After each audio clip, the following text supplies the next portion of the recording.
Hey y'all, welcome back to the Free Black Women's Library YouTube channel. Thank you so much for clicking on this video. Thank you for liking this video, and thank you for subscribing to my channel. Happy New Year, everyone. We are now in 2024. 2023 went by, bloop, like the blink of an eye for me. I don't know about y'all, but it really felt like a day, like a month felt like a day, 12 months felt like a week. It went by so quick. But now we are in the midst of 2024, and I want to talk to y'all a little bit about reading and the Free Black Women's Library. So every year for the past 6 years, I have created something called the Free Black Women's Library Reading Challenge. And what it is I invite book lovers from all over the world to read 25 books written by Black women or Black non-binary folks in 1 year.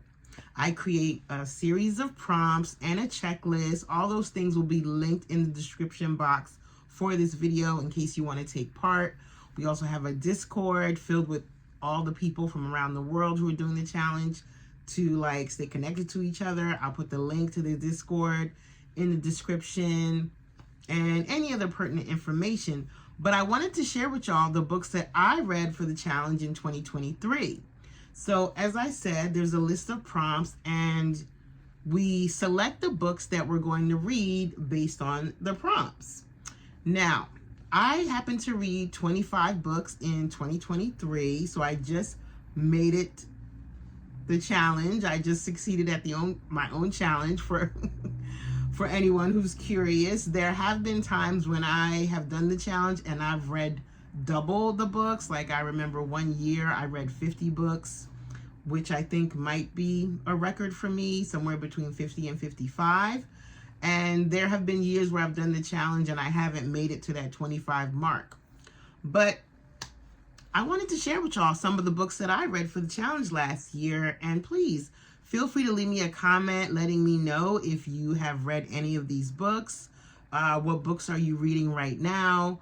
Whether they be books by Black women or Black non-binary folks, whatever genre that might be, please let me know. I'm always looking for good titles. I'm always looking for good book recommendations. So I'm doing 2 videos, and in this first video, I'm going to share 12 titles, and then I'll do another video where I'll share 12 more titles, because I don't like for my videos to be too long. At least that's what people tell me. Make sure your videos aren't too long, because yeah, I just listen to people's advice when it comes to things like that. But either way, I'm going to share with you 12 books. Okay.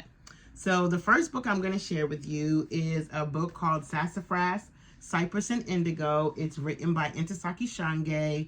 Those of you might be familiar with a choreo poem called For Color Girls Who've Considered Suicide When the Rainbow Is Enough. That is the work that Intisaki Shange is the most famous for, but this is actually my favorite book by her. Sassafras, Cyprus, and Indigo are 3 sisters.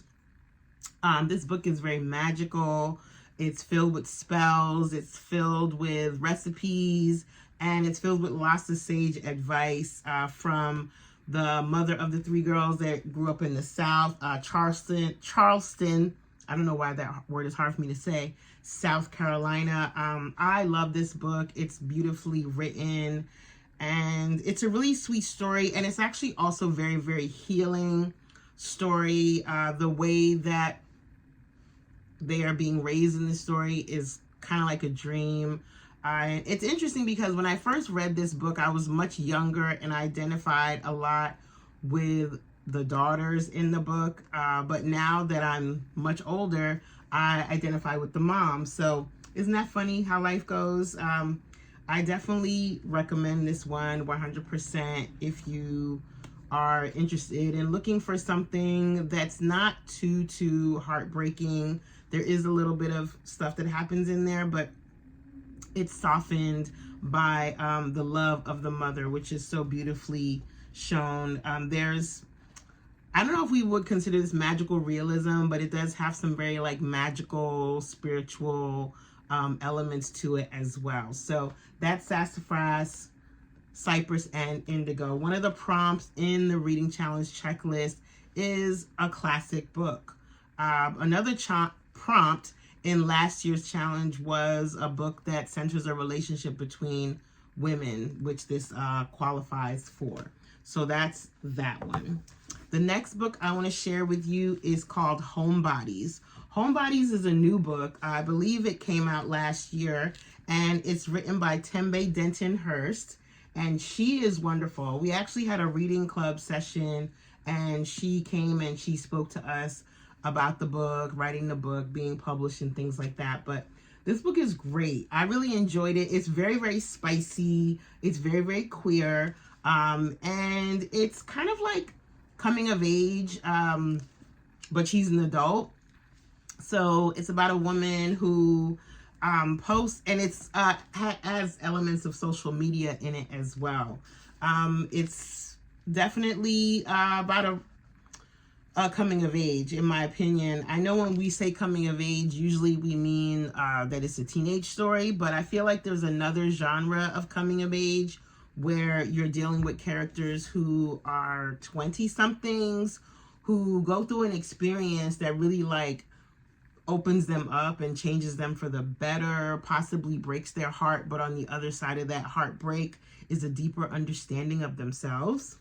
And yeah, it's very, very spicy. There's some amazing sex scenes in this book. Definitely recommend this one. One of the prompts in the reading challenge is a book with a one-word title. So Homebodies would qualify for that. It would also qualify for, can we call it a romance? It has some romantic elements, but I wouldn't necessarily call it a romance, so I won't say that. But yeah, I'll say book with one-word title, although it does have some sweet romantic moments. Yeah. Speaking of romance, the next book I'm going to talk to y'all about is called How to Find a Princess. And this book is by Alyssa Cole. Now, this is a fun, like, beach read, travel read, park read. It's very lighthearted. It's fun. And it's also, this is a romance. This is a romance. Yeah. So we can definitely call this a romance, queer romance, as you can see by the cover. How to Find a Princess by Alyssa Cole. And she's a best-selling author who I just discovered last year, and now I'm really interested in reading more of her work. But this was a really fun read. This was a lighthearted, fun, playful, sexy, cute read. Yeah, so definitely recommend that. The next book I want to tell y'all about that I read last year is called This Here Flesh. Now, This Here Flesh is written by Cole Arthur Riley. Now, if you are on social media, definitely follow Black Liturgies on Instagram.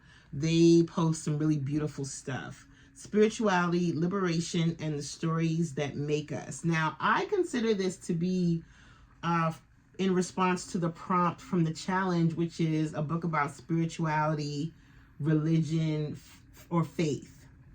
That's where I dropped this title in my reading challenge spreadsheet.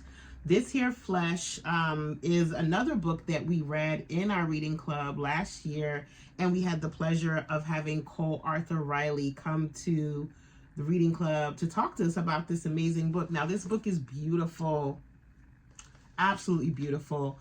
Cole's an incredible writer.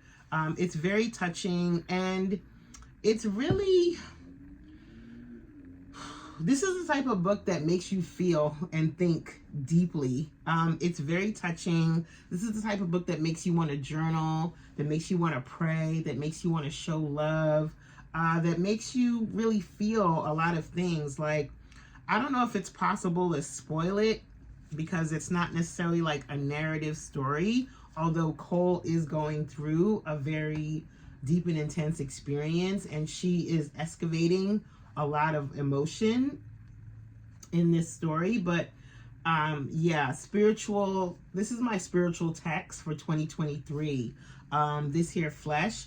And this is a book that I am interested in rereading more than once and highlighting. This is one of those books that you can kind of use as a divination. Like, you could just open it up to any page and find like beautiful words. Like, there's this chapter called Calling, where she says, I always know when I'm dreaming. They're called lucid dreams, and I used to think it was the only way. It is a rare night when I, leaping from building to building, hiding from men in white masks, standing on the bridge as I watch the bolts shiver out one by one. Do they eventually apprehend that I am asleep? Cole's an incredible writer, y'all. Cole's an incredible writer. So, you know, so there's multiple, and she actually has another book coming out this year called Black Liturgies.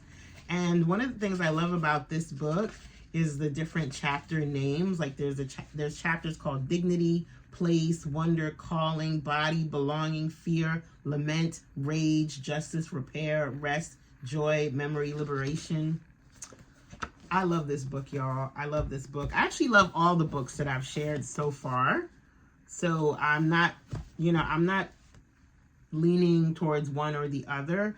I think I would consider myself to be like a very spiritual person. So that's probably why this book really touched me, because even though I'm not necessarily religious and can't call myself Christian, I appreciate the accessibility of the way Cole makes religion, spirituality, prayer, God feel accessible and feel, I don't know what the word for it is, just God feels like more real in this book for me.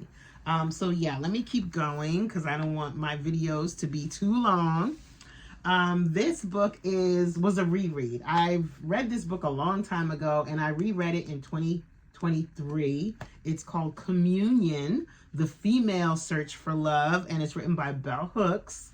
Now, those of y'all who know me know I'm a Bell Hooks super fan. I love Bell Hooks. Love Bell Hooks.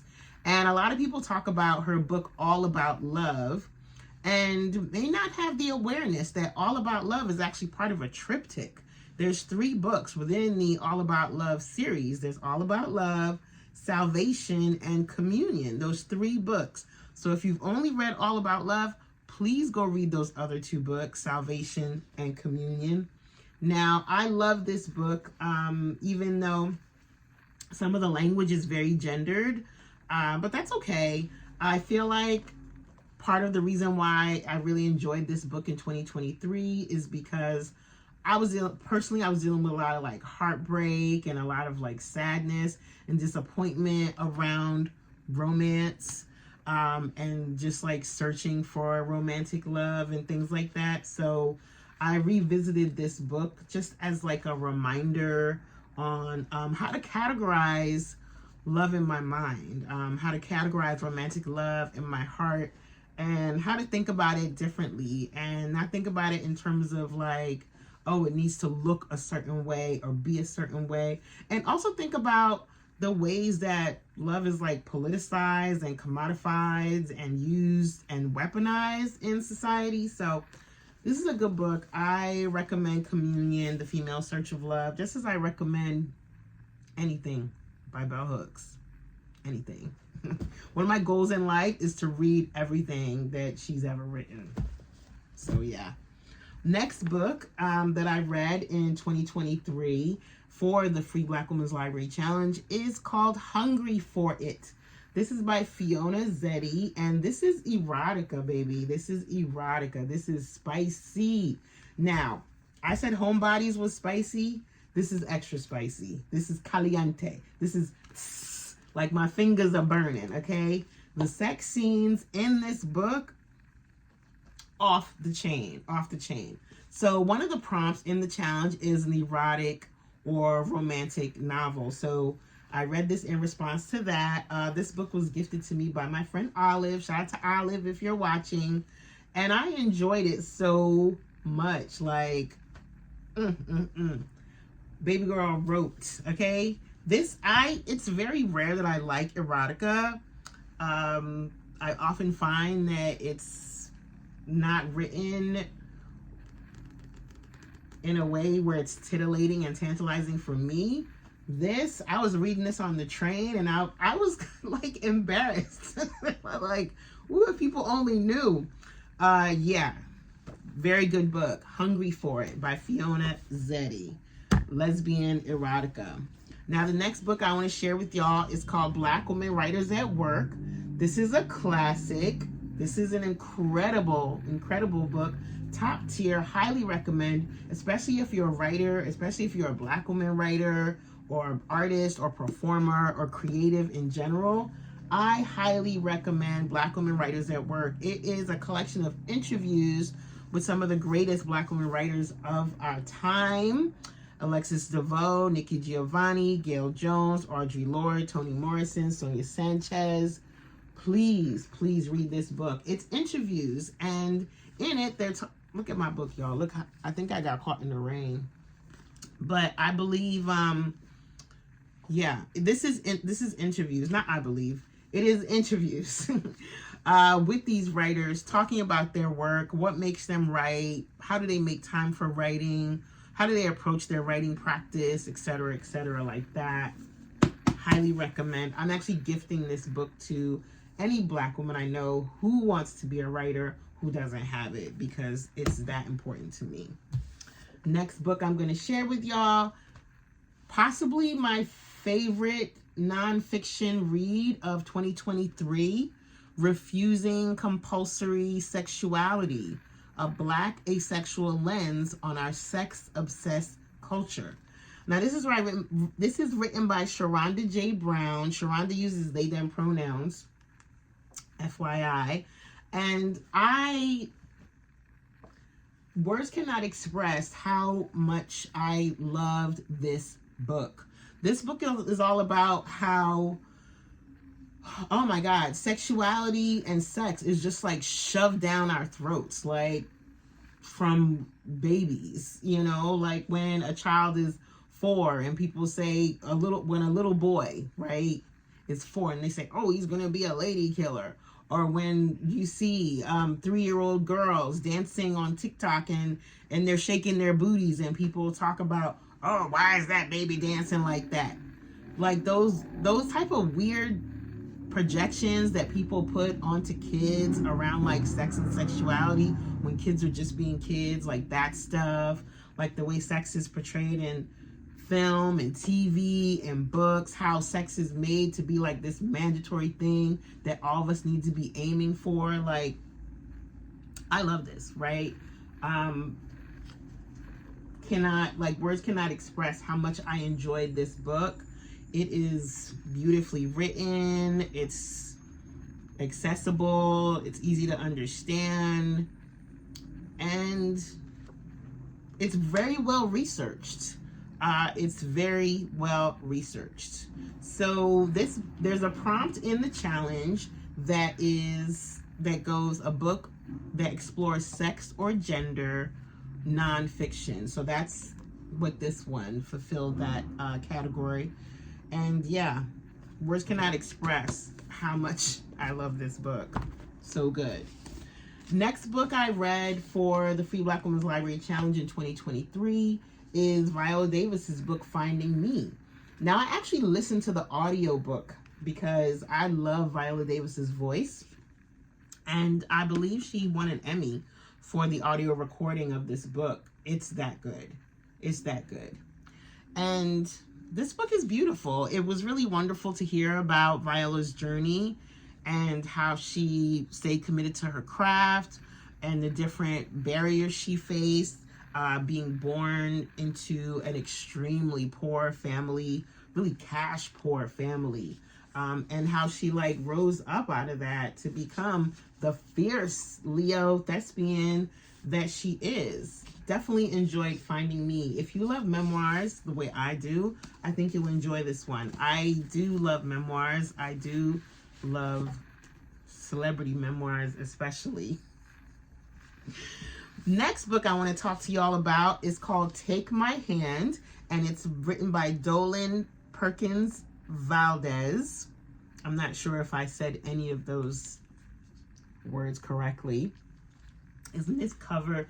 Now, first of all, this cover is absolutely gorgeous, absolutely stunning. And one of the prompts for the Free Black Women's Library Reading Challenge is a book with a gorgeous cover. So this would definitely qualify, as well as this, right? That's a fact. But this is also historical fiction. Now, trigger warning for this book. I really love this book, and it actually really taught me a lot because it touches on themes of forced sterilization, reproductive justice, classism, racism, misogynoir, gender violence, just the different ways that people who are poor and Black and women or girls are treated by the system, capitalist system, the healthcare system. It's really, I don't want to give the story away. I'm really working on not being spoilerish in this video. Definitely trigger warning. There is some really intense, heavy, sad stuff that takes place in this book. But it's important, and it's a really, really good read. And I actually really, part of why I enjoyed this book and enjoy well-written historical fiction in general is because what it does is it inspires me. Sometimes it feels like it forces me to go and read the real stories that it's based on, right? This story in this book is based on real life accounts of Black girls who were subjected to very heinous, violent things by the medical industrial complex. So that's all I'll say about that. Love this book. It really touched me. And like I said, as a result, I did go to read about different cases within history about how poor Black people were misused, and treated. So yeah, there's that. Next one I'm going to tell y'all about is called Yinka, Where is Your Husband? So, remember early in the video when I was talking about coming of age? And these coming of age stories that are not written about teens and tweens, but written by and for women in their 20s. Where they go through an experience, an epiphany, a sense of like growth, a sense of maturity. That's kind of what happens here. So one of the prompts for the free Black Women's Library Reading Challenge is a book by an African author. And this definitely qualifies. It's a fun cover as well. And it's about a woman within Nigerian society, within West African culture, and the pressure that we sometimes face when we're single and we're approaching a certain age, and it looks like nobody's ready to wife us up, and where our families are like overly concerned about that. So Yinka's going through some stuff because, you know, she's going to weddings, she's going to baby showers, she's going to bridal showers, and her friends are getting hitched, and she is not. She is struggling, and she's so desperate. She's so desperate because she wants to. And there's this thing of like how when you're a hetero Black woman, when you're a hetero woman, period, where like because you don't have somebody, society might make you feel like you're worth less, and like having a man or having a husband, having a boyfriend, a lover, a partner, it kind of like increases your value. So that's some of what's being explored in this. I'll tell y'all something, like my mom is Nigerian, and I can't tell y'all how many times she doesn't do it anymore because I feel like I've aged out. I'm much too old now. But when I was much younger, she was ready to like wife me up to somebody. Like she was so worried about the fact that I wasn't married, to the point where she would send me pictures of these random men like, oh, look at this man, he's looking for a wife, check him out, maybe he might be someone you want to talk to. And it's like, Mom, who is this person? Like, I'm fine, please, I'm okay. All right, so last but not least, one of my favorite books by one of my favorite writers. This book is called Ordinary Notes, and it's by Christina Sharp. Love Christina Sharp. Christina Sharp wrote another one of my favorite books called In the Wake. This is her most recent book, Ordinary Notes. And this is kind of like a collection, a compilation of reflections, different notes. It also includes some imagery, and it also includes photos, illustrations. Some of the notes are just like 2 sentences long. Some of them are paragraphs. And these are what I would call interiority, like Black woman's interiority. They're like her personal reflections on moments in time where she is confronted or challenged around issues of race, class, gender, the intersections of those things, sexuality, all these different things. And this book is beautiful. Christina Sharp is an amazing writer. She's so poetic. She's so thoughtful. She writes like, her words are like a knife. Like, she handles the English language like a magician, like a sword Olympic champion. Like, she's just freaking dope. Like, she's so dope. She's so beautiful. And yeah, Ordinary Notes is amazing. She's reflecting on different moments. It kind of reads like a journal in a way. And like I said earlier, I love memoirs. I love journals. I'm a very nosy person. I'm a very curious person. I'm very much interested in getting all the minute, tiny details of another person's life, especially if they express it and share it in a way that feels like really vulnerable, really honest, really raw. And she does that in this book. Like, she's sharing her process. She's sharing her perspective. She's sharing how she, the things she's dealing with. She's sharing the grief and the violence that racism has inflicted on herself and her spirit and her family. Like, this book is good, y'all. This book is good. All right, so that's 12 books. Now I'm going to do another video later on, and I'll post that one later on with the other 13 books that I read in 2023. But yeah, these are some of my reads for 2023, y'all. So let me know what you think. Let me know what you think of these books. Let me know what your favorite genre is. I used to think that my favorite genre was Afrofuturism, Black speculative fiction, Black science fiction, but that is changing these days. Because of doing this challenge, I'm discovering other genres. I'm falling in love with other styles of writing. I'm becoming more curious about other themes that exist out there. So it's been really fun. Like, part of the challenge is about stepping out of your reading comfort zone and reaching for and opening up to books that you may normally not look at. Y'all, one day I'm gonna learn how to edit videos so that when I stumble over my words, I'll be able to cut those bits out. But until then, yeah, I hope y'all are gonna rock with me.